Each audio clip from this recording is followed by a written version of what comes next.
베드로전서 1장 13절에서 16절. 그러므로 너희 마음에 허리를 동이고 근신하여 예수 그리스도에 나타나실 때에 너희에게 가져올 은혜를 온전히 바랄지어다. 너희가 순종하는 자식처럼 이전 알지 못할 때에 줬던 너희 사욕을 본 삼지 말고 오직 너희를 부르신 거룩한 자처럼 너희도 모든 행실에 거룩한 자가 되라. 기록하였으되 내가 거룩하니 너희도 거룩할지어다 하셨느니라. 오늘 베드로전서 1장 13절과 16절 말씀을 통해서 주의 재림이 가까울수록 거룩에 힘쓰자라는 제목으로 은혜를 나누고자 합니다. 주의 재림이 가까울수록 거룩에 힘쓰자. 우리가 살고 있는 이 지구는 참 어둠에 더 깊어지고 있는 것 같습니다. 전쟁과 지진 그리고 기근의 소리가 세계 도처에서 끊어지지 않고 계속되고 있습니다. 2023년 2월 달에 터키에서 지진이 났죠. 그래서 1만 명 이상의 사상자가 발생했고, 그리고 10월 초에 지금 이스라엘과 이 팔레스타인 간의 이 전쟁 때문에 소식이 별로 이렇게 드러나고 있지 않지만은 10월 초에 그 아프가니스탄에서 또 지진이 일어났습니다. 그래서 2,000명이 사망하고 9,000명 정도가 사상자가 발생하고 있죠. 그리고 우크라이나와 러시아의 전쟁은 언제 끝날지 모르는 전쟁으로 계속되고 있고, 그 사이에 많은 인명들이 죽어가고 그리고 상처를 입고 있습니다. 그리고 우리가 잘 알다시피 지금 모든 세계 뉴스는 이스라엘에 집중되어 있죠. 팔레스타인과 그다음에 이스라엘의 전쟁이 앞으로 어떻게 튈지 모르는 그런 상황으로 점점 깊어지고 있고, 이것이 주변 인근 나라와 또 상호 연관성을 갖고 있기 때문에 어떻게 전개될지 아무도 알 수가 없는 것이죠. 그런데 성경은 이런 모든 일들이 앞으로 더욱더 크게, 더욱더 확대되고 더 깊어질 것이라고 이렇게 예언을 하고 있습니다. 이런 현상에 대해서 재림주 되시는 주님은 2000년 전에 이 땅에 오셔서 말씀을 하신 것이 있습니다. 마태복음 24장 6절과 7절 말씀 보면은 난리와 난리 소문을 듣겠으나 너희는 삼가 두려워 말라. 수많은 전쟁과 지진과 난리의 소리가 계속 반복되는데 나를 믿는 너희는 두려워하지 말라. 이런 일이 있어야 하되 끝은 아직 아니니라. 이 말씀을 좀 더 쉽게 표현하면은 이러한 일들이 반드시 일어날 것이다. 그러나 그것으로 끝이 온 것은 아니다라고 이렇게 말씀하고 있습니다. 그러면서 민족이 민족을, 나라가 나라를 대적하여 일어나겠고 처처의 기근과 지진이 있으리니, 이렇게 주님께서 직접 말씀을 하셨습니다. 근데 이 말씀을 우리가 주의 깊게 마음에 새게 되는 것은 무엇인가 하면은 이 심판을 진행하시는 분이 누구십니까? 바로 주님 자신 되시기 때문에 우리가 이 말씀을 마음 깊이 새기고 또 진지하게 생각을 해야 되는 것입니다. 또 기상이변이 얼마나 많이 일어나는지 모릅니다. 이 기상이변은 곧바로 농작물의 수급과 관련되어 있고, 그것은 곧 기근과 관련되어 있죠. 그래서 성경에 예언한 대로 전쟁과 기근과 지진이 도처에서 계속 반복되고 있는 것입니다. 마태복음 24장 8절 말씀 보면은 이 모든 것들이 재난의 시작이다. 이제 시작이 되었다라고 이렇게 말씀을 하고 있습니다. 예수님이 말씀하신 이런 내용은 주의 재림이 임박했다라는 것을 우리에게 말씀하고 있는 것이죠. 그러나 사람들은 그것을 무관히 여깁니다. 왜냐하면 과거에도 그런 일이 있었고 또 그런 것들로 인해서 우리의 마음은 둔탁해지고 있는 상황이죠. 그러니까 이런 종말적인 상황이 일어났음에도 불구하고 깨어서 그 상황을 예의주시하고 하나님을 가까이 하는 백성이 있는 반면에 그냥 무관히 지나는 사람들이 수없이 많이 있다는 거예요. 다니엘 선지자도 다니엘 9장 26절에 이렇게 말씀했습니다. 이 마지막 때 관련해서 끝까지 전쟁이 있으리니 황폐될 것이 작정되었다. 이 말씀은 하나님이 계획하신 전쟁이 계속적으로 일어난다라고 이렇게 말씀하고 있는 것이죠. 그래서 사도 베드로는 확실한 주의 재림을 앞둔 그리고 그 재림을 기다리는 그리스도인들에게 어떻게 살아가야 될 것인가라는 것을 오늘 우리에게 말씀하신 것이 오늘 본문의 말씀인 것입니다. 오늘 베드로전서 1장 13절 말씀 보면은 그러므로 너희 마음의 허리를 동이고, 우리가 다름질하거나 아니면 뜀뛸 때 허리를 동이지 않으면은 바지가 내려가거나 치마가 내려가서 뛸 수가 없죠. 그래서 허리를 바짝 동여야 됩니다. 묶어야 되는 것입니다. 달려가는데 거침이 없도록 하기 위함이시죠. 너희 마음의 허리를 동이고 근신하여 예수 그리스도에 나타나실 때 너에게 가져올 은혜를 온전히 바랄지어다. 수없이 많은 전쟁과 기근과 그리고 재난의 소리가 있지만은 그 가운데서도 하나님께서 택한 하나님의 백성들을 위해서 우리 주님이 갖고 올 은혜가 있다는 것입니다. 그 은혜를 온전히 바라라. 이렇게 주님이 말씀하고 있는 것입니다. 여러분 성경을 읽고 배우셨기 때문에 아실 것입니다. 다니엘 2장에 보면은 느부갓네살 왕이 꿈을 꾸잖아요.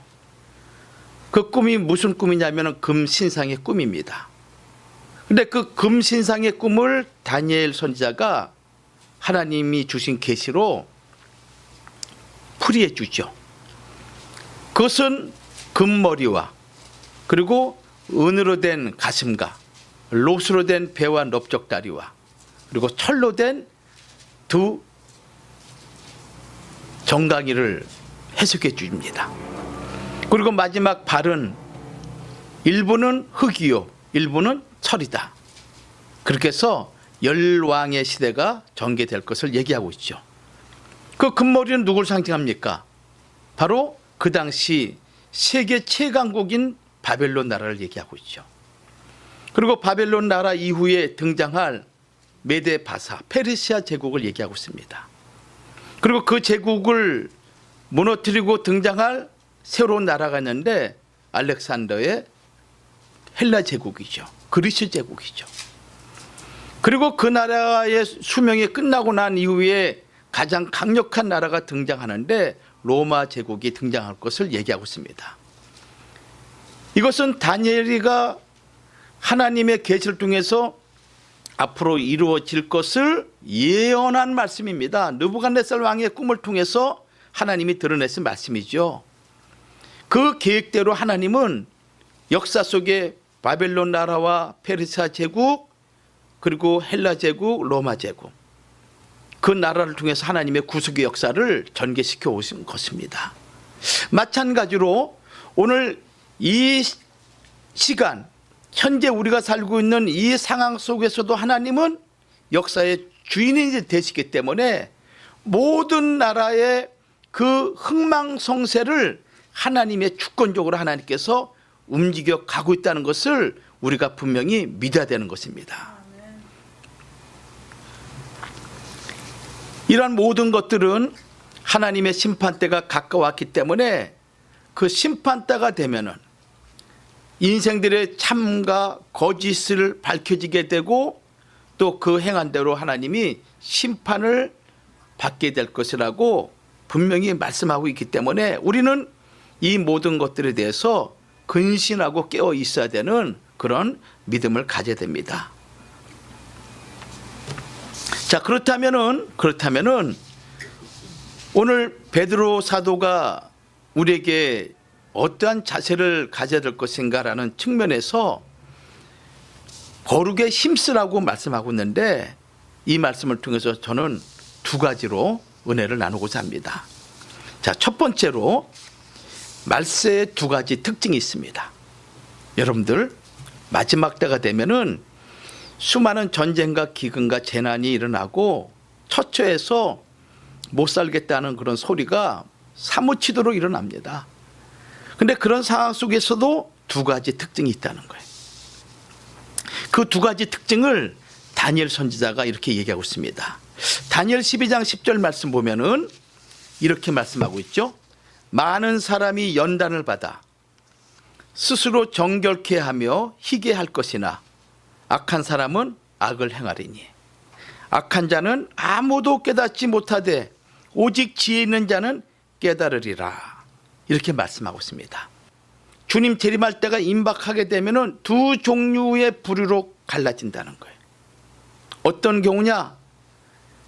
그 시대가 되면은 수많은 환난과 수많은 핍박과 고난이 있을 터인데 그런 가운데서도 어떤 사람은 그런 시련의 과정을 통해서 자기 자신을 정결케 하고 의로운 그런 삶을 살아가는 사람이 있는 반면에 어떤 사람은 계속적으로 악을 행한다는 것입니다. 그리고 그 악함을 행하는 것이 무엇인지도 알지 못하고 그 악의 길로 계속 더 깊이 치닫게 된다고 다니엘 선지자가 예언하고 있는 거예요. 현대인의 성경에는 이렇게 말씀하고 있습니다. 시련과 박해를 통해서 많은 사람이 연단을 받아 정결하게 될 것이나 악한 사람은 계속 악을 행할 것이다. 악한 자는 아무것도 깨닫지 못할 것이며 오직 지혜로운 자만 깨닫게 될 것이다 라고 이렇게 말씀하고 있습니다.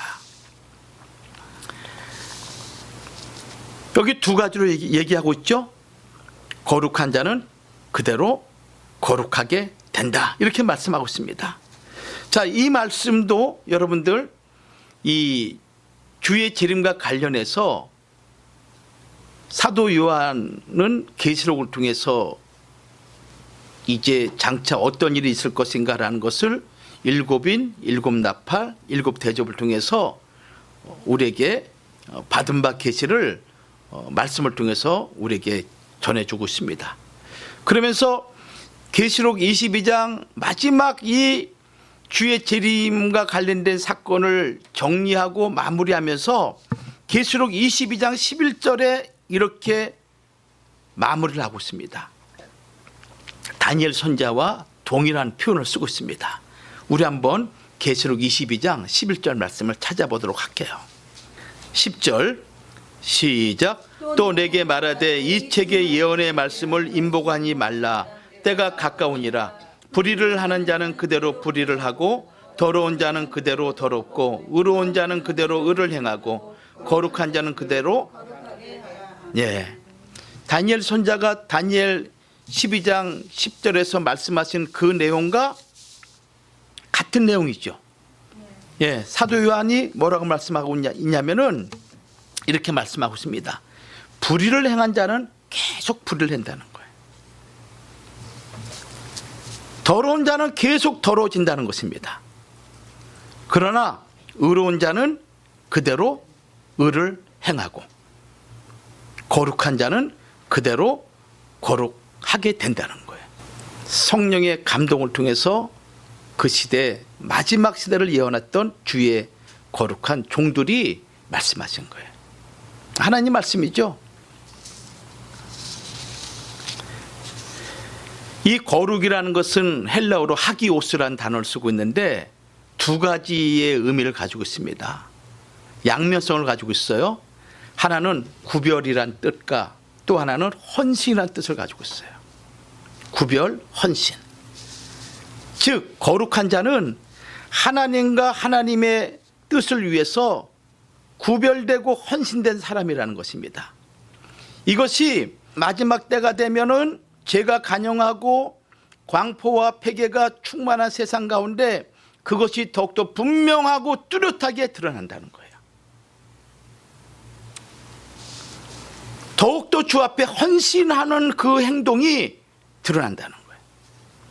그 시대가 요구하는 그 시대적인 그 인간의 욕망과 사상에 사로잡혀서 끌려가는 그런 존재가 아니라 하나님의 뜻과 상관없는 모든 것을 단연코 거부하고 오직 하나님과 주 예수 그리스도를 위해서 자기 자신을 드리는 모습으로 확연하게 드러난다는 거예요. 이게 마지막 때에 나타나는 두 가지 경향 중에 한 가지인 거예요. 핍박이 오고 고난이 많이 옵니다. 그 핍박과 고난의 거친 파도가 몰려오면 몰려올수록 거룩을 추구하는 일을 멈추지 않는다는 것입니다. 이것이 말세 성도들의 특징인 거예요. 그럴수록 더욱 강력한 거룩함을 드러내고 설령 내 목숨을 요구하는 한이 있더라도 일사가고 순교 정신을 가지고 거룩하신 하나님을 위해서 자기 자신을 구별하고 헌신한다는 거예요. 반면에 악한 사람은 어떻게 되느냐 하면은 더욱 악을 행한다 이렇게 말씀하고 있습니다. 악한 사람은 악을 행하리니 여기에서 이 악한 사람은 인간의 악한 본성대로 살아가는 그런 존재를 가리키고 있죠. 물론 도덕적인 윤리적인 악한 사람도 의미하고 있겠지만은 그러나 본질적인 의미에서는 하나님의 말씀을 거역하는 자들을 가리키고 있습니다. 하나님의 은총과 하나님의 은혜가 들을 수 있고 받을 수 있는 그런 기회가 그렇게 많이 있음에도 불구하고 거부하는 거예요. 거부하는 거예요. 하나님의 은혜를 더 많이 받고 마지막 때를 준비할 수 있는 그런 은총의 자리에 있음에도 불구하고 말씀 듣기를 거부하고 예배 드리기를 거부하고 그리고 더 거룩하게 살 수 있는 그런 삶의 환경이 됨에도 불구하고 그런 것들을 거부한다. 그런 일들이 반복적으로 일어난다는 것을 얘기하고 있습니다. 성도 여러분, 여러분들 꼭 기억하십시오.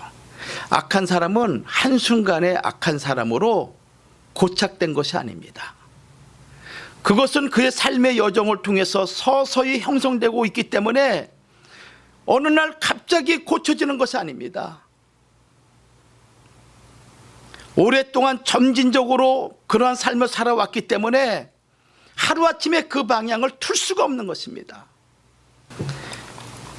가룟 유다가 하루아침에 예수님을 은 30냥에 팔은 것이 아닙니다. 서서히 돈에 대한 욕망이 예수님을 사랑하는 마음보다 더 강해진 것이죠. 베드로가 예수님을 부인한 사건도 역시 같은 관점으로 우리는 이해를 해야 됩니다.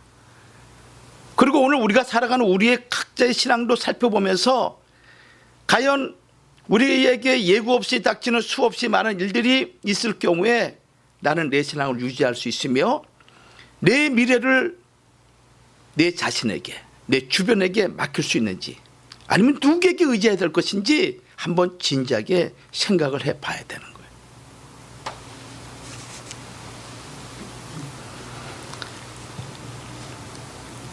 그러면서 다니엘 선지자는 오직 지혜 있는 자는 깨닫는다. 지혜 있는 자. 여기 지혜 있는 자는 무엇을 얘기하고 있냐면은 신중한 자들, 분별력 있는 자들, 통찰력 있는 자들을 의미하는 것입니다. 과연 이 상황과 이런 여건이 나로 하여금 어떻게 선택을 해야 되는가라는 것에 대해서 신중하게 고민을 해보라는 것입니다. 여러분들, 우리의 생명은 결코 우리의 것이 아닙니다. 우리가 아무리 부인하고 아무리 거부한다 할지라도 하나님은 여전히 살아계시고 지옥과 천국은 분명히 있습니다. 여러분들, 우리가 부인한다고 해서 있는 것이 없어지는 것이 아니고 없는 것이 있는 것이 아닌 것입니다.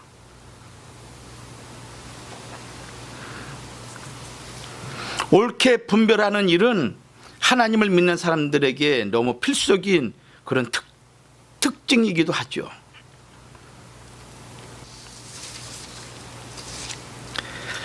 자, 이것이 마지막 때에 나타나는 두 가지의 경향이에요. 여러분들이 어떠한 쪽에 설 것인가, 그것은 여러분들이 달려있는 거예요. 여러분 각자에게 선택의 길이 있는 거예요. 두 번째 대주로, 그러면은 거룩한 삶이란 무엇인가 라는 부분을 한번 생각해 보도록 하겠습니다.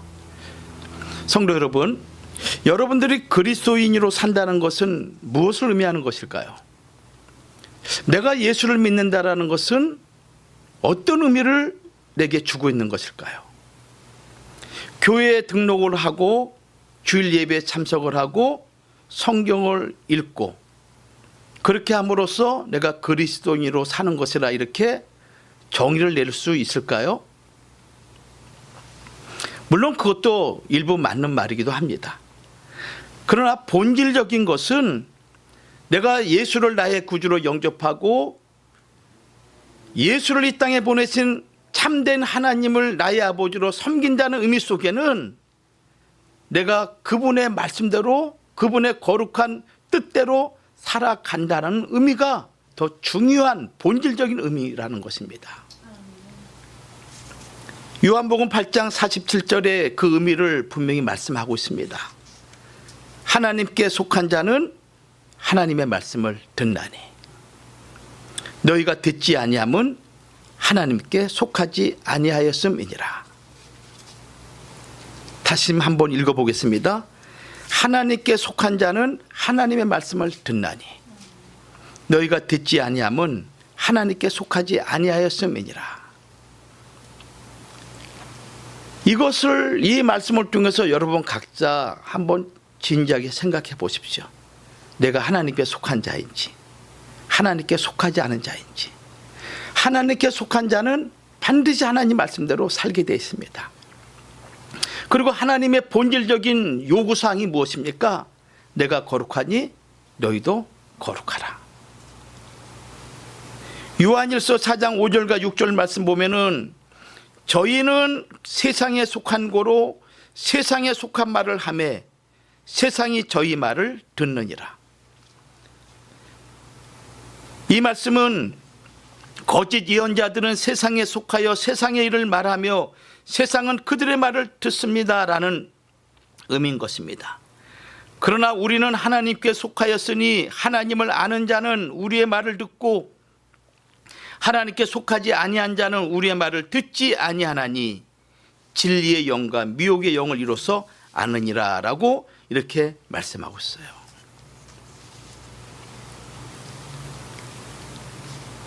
성도 여러분, 여러분이 진짜 믿음의 사람이라면, 그리고 이 마지막 때 하나님의 거룩한 뜻을 성취시키는 그런 하나님의 백성이라면 여러분 스스로가 거룩한 삶을 살기 위해서 애를 쓰셔야 됩니다. 그러면은 이 거룩하게 산다는 것이 무엇일까요? 자, 첫째로 하나님을 위하여 세속적인 것을 끊는 것을 가리키는 것입니다. 다시 말씀드릴게요. 하나님을 위하여, 나의 아버지 되시는 그분을 위해서 그분이 싫어하는 세상적인 것을 끊어버리는 것을 거룩이라 얘기하는 거예요. 세속적이다. 이게 무슨 얘기입니까? 세상의 일반적인 풍속,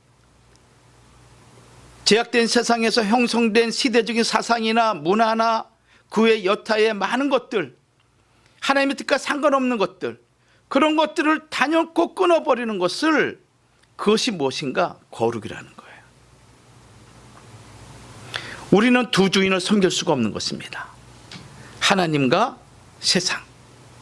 세상과 하나님 두 주인을 섬길 수가 없는 것입니다.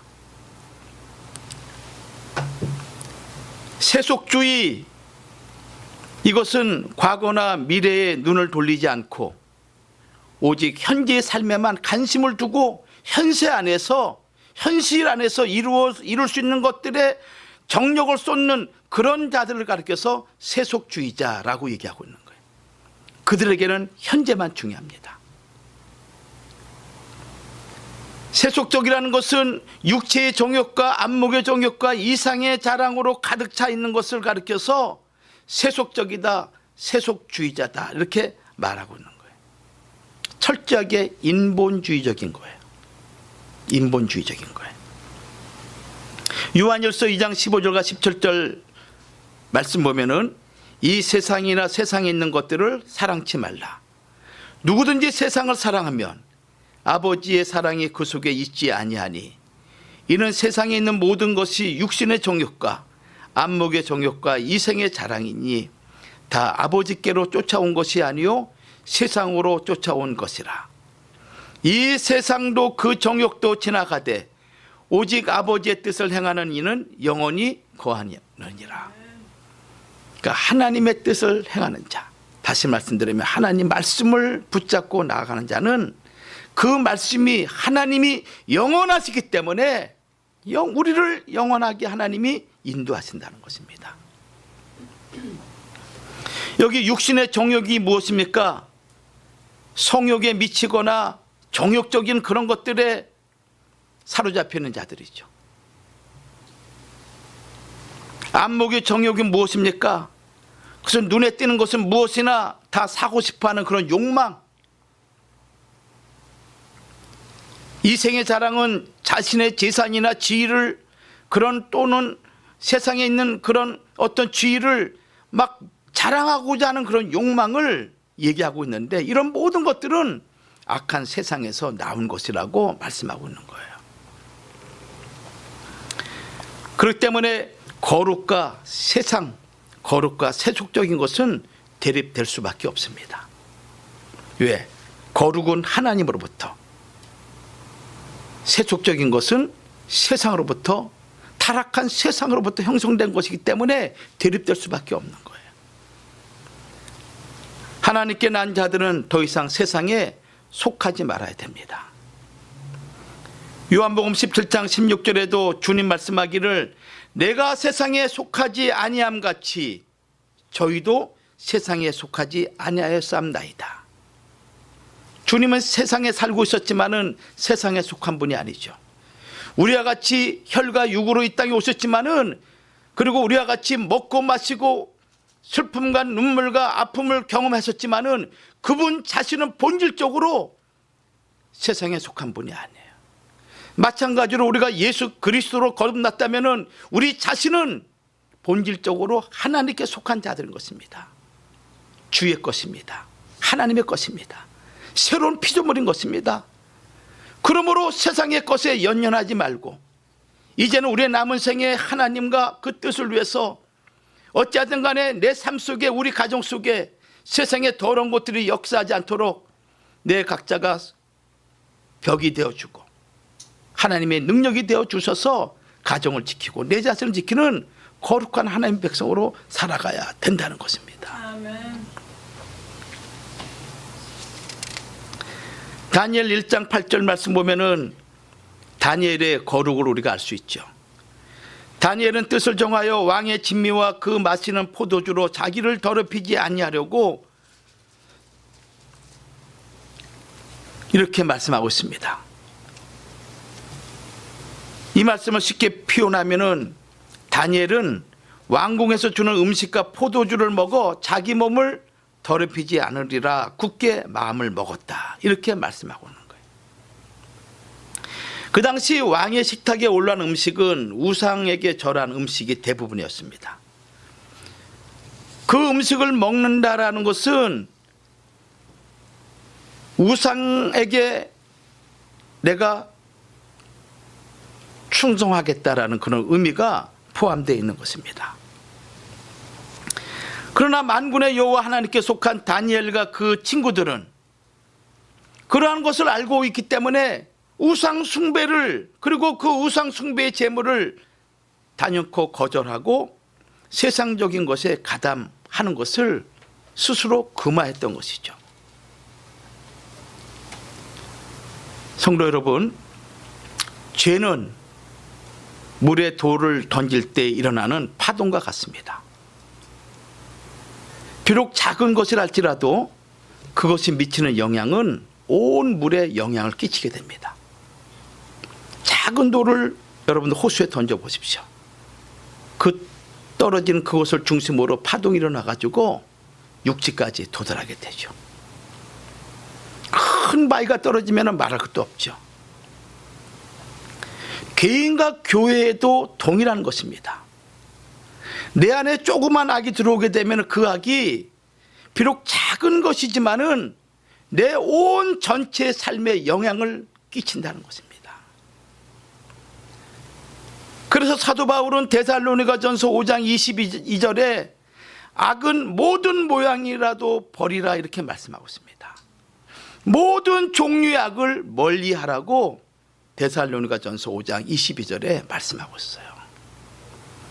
그것이 어떠한 악이든, 그것이 바늘 같은 악이든 먼지 같은 악이든 죄든 그것이 내 안에 들어오면은 그것이 자라는 거예요. 자라. 그래서 욕심이 잉태한즉 뭡니까? 죄를 낳고 죄가 장성한즉 사망. 욕심이라는 씨가, 죄라는 씨가 우리 마음에 들어오죠. 근데 이 씨는 내 안에서 자라요. 생명도 내 안에 떨어지게 되면은 자라는 거예요. 악한 말이 내 안에 들어오게 되면 그 말이 자라요. 생명의 말씀이 내 안에 떨어지면 그 말씀도 자라는 거예요. 근데 나중에 지나가고 보면은 끝이 있겠죠. 나중에 낳는 걸 봤더니 죄는 죽음을 낳는 거예요. 그러나 생명은 우리에게 영생을 낳게 되는 거예요. 시편 119편 101절에서 105절 말씀 보면은 아주 중요한 말씀이 있는데 이것도 한번 찾아볼게요. 시편 119편 101절 시작. 내가 주의 말씀을 지키려고 발을 금하여 모든 악한 길로 가지 아니하였사오며 주께서 나를 가르치셨으므로 내가 주의 규례에서 떠나지 아니하였나이다. 주의 말씀 내 입의 꿀보다 더하니이다. 주의 법도를 인하여 내가 명철게 되었으므로 모든 거짓 행위를 미워하나이다. 아멘. 이 말씀을 현대 성경은 이렇게 말씀하고 있습니다.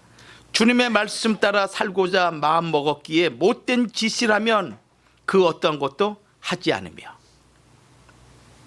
오직 주님만이 나의 스승이시니 주님의 가르침을 소홀히 하지 않습니다. 주님의 가르침은 너무나 달아 꿀맛보다도 더 달디 답니다.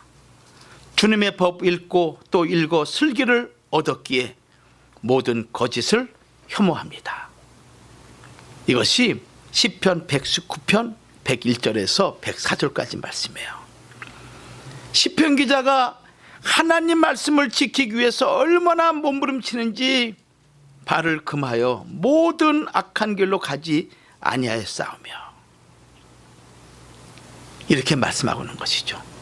세상에 수없이 많은 것들이 나를 유혹하고 이렇게만 하면은 별로 드러나지 않고 내게 더 큰 유익을 갖고 올 수 있는 그런 거짓된 상황 속에서도 단연코 거부하는 거예요. 왜? 하나님은 전능하신 하나님이기 때문에 내가 욕심을 부려서 이것을 취한다고 해서 내가 부가 또 능력이 생기는 것이 아니라 오히려 하나님 말씀을 의지하는 것이 내게 더 큰 능력과 더 큰 부유의 삶을 누리게 해주시는 그 하나님을 내가 믿기 때문에 거짓된 것을 단호히 거절하는 거예요. 이것이 무엇입니까? 거룩이라는 것입니다. 이 거룩의 두 번째는 그리스도를 닮아가는 것입니다. 그리스도를 닮아가는 거예요.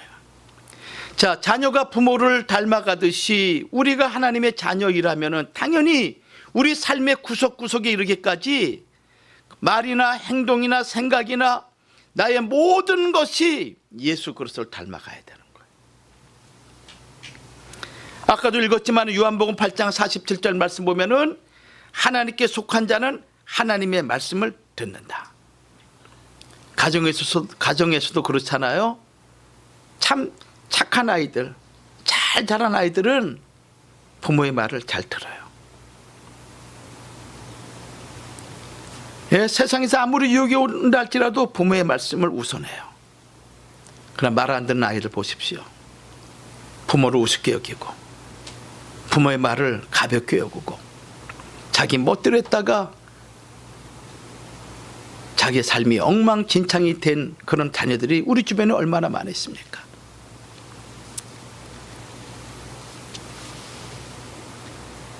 우리가 예수를 믿는다는 것은 그리스도를 닮아가는 거예요. 하나님은 영이시기 때문에 우리가 볼 수가 없습니다. 그 보이지 않는 하나님을 우리에게 보여주신 분이 바로 예수 그리스도시죠. 그분의 삶을 본받는 거예요. 그분의 말하는 것, 그분의 생각하는 것, 그분이 살아가는 방법, 이것을 내가 그대로 닮아가는 거, 이게 거룩이에요. 교회 안에서는 거룩한 것 같아요. 그러나 교회 밖에 나가면은 내가 과거에 살아왔던 세상 방식대로 살아가는 거 거룩이 아니에요. 그래서 엄밀한 의미에서 하나님께 속하다 얘기할 수 없는 거예요.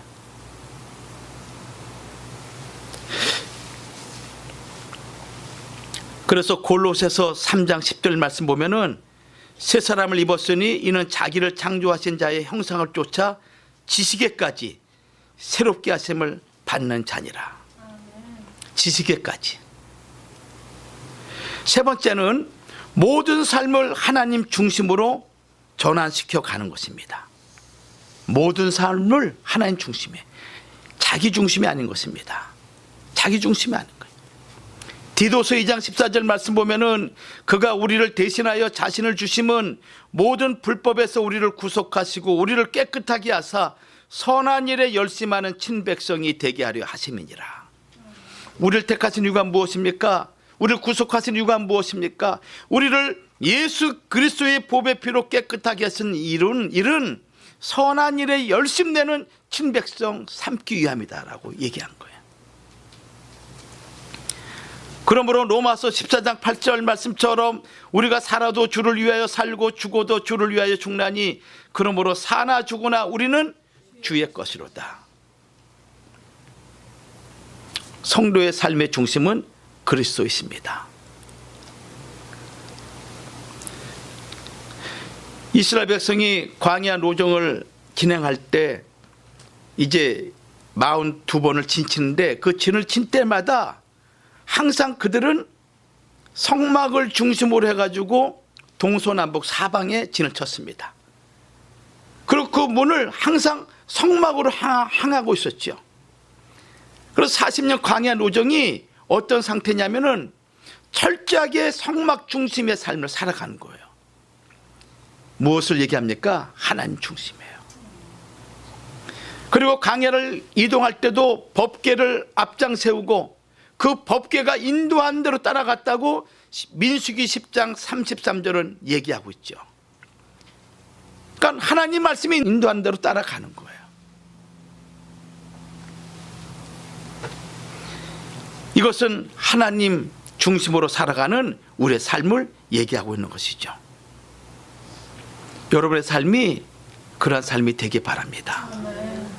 이 종말의 상황을 맞이한 우리들이 우리를 구원하고 우리를 돌보아 주실 분은 내 남편도 내 아내도 아닌 것입니다. 오직 하나님 말씀인 것입니다. 아멘. 하나님의 은혜를 힘입는 자가 이 시대를 이겨나갈 수가 있는 거예요. 마지막 네 번째로 거룩이 무엇이냐? 하나님 앞에서 경건하게 사는 거예요. 경건하게 사는 것입니다. 여러분들, 우리 육체의 불경건은 우리 마음의 불경건과 연결되어 있습니다. 내 마음이 부정하기 때문에 내 육신의 삶도 부정한 삶을 살아가는 거예요. 내 마음에 죄가 있기 때문에 내 육신의 삶도 죄와 연관되어 있는 삶을 살아가게 되어 있는 거예요. 결국은 우리 영혼까지 더럽히고 병들게 하고 우리의 삶을 망치게 되는 것입니다. 불경건한 생각과 그런 감정은 우리의 육체에 영향을 끼치듯이 경건하고 거룩한 우리의 생각과 우리의 마음가짐은 우리 육신의 삶을 거룩하게 하고 경건하게 만드는 거예요. 마태복음 15장 11절에 주님 말씀하셨죠. 입에 들어가는 것이 사람을 더럽게 하는 것이 아니라 입에서 나오는 그것이 사람을 더럽게 하는 것이니라. 입에서 나오는 것들은 마음에서 나오나니 이것이야말로 사람을 더럽게 하느니라. 마음에서 나오는 것은 악한 생각과 살인과 간음과 음란과 도적질과 거짓 증거와 해방이니 이런 것들이 사람을 더럽게 하는 것이요. 씻지 않은 손으로 먹는 것은 사람을 더럽게 하지 못한다. 아셨죠? 네.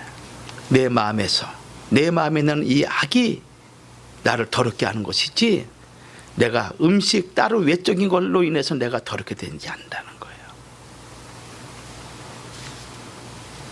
우리를 더럽게 하는 것은 외형적인 불결이 아니라 내면에서부터 발산되는 부도덕한 언행, 그런 것들이 바로 요인이라고 이렇게 말씀하고 있습니다. 그래서 거룩은 뭐냐?